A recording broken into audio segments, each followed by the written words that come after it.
Recently, I asked you to share the biggest issues facing Kinston and Lenoir County. And one thing that came up again and again was abandoned homes, overgrown lots, and empty storefronts. In short, blight.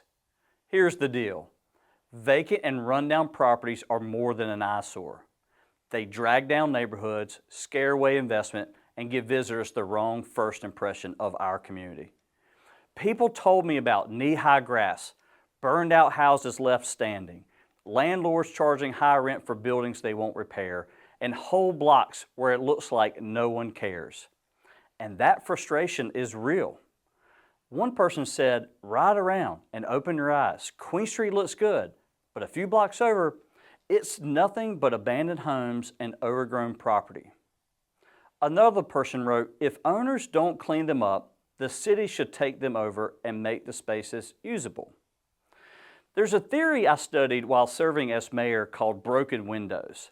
It says if you let the small things slide, like broken windows, litter, or overgrown yards, it creates an environment that encourages more serious crime and a breakdown of respect for the law. And that's what many of you were describing. When blight takes hold, it spreads, and it makes people feel unsafe. So what's being done? The City of Kinston and Lenoir County just launched a new incentive program called TIDE, which stands for Tax Incentive for Downtown Enhancement.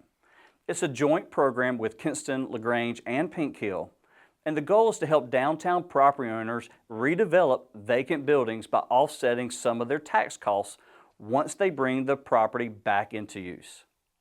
And the new incentive program includes a job creation requirement. It's a way for small businesses to benefit just like all the big corporations do. To me, that's a step in the right direction. Also, many of you were talking about neighborhoods, houses that are falling apart, grass that's not being cut, and absentee landlords who aren't held accountable.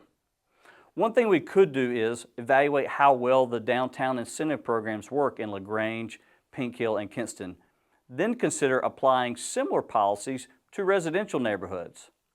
Much like we have historic district neighborhoods or foreign trade zones to preserve and grow our community and economic base.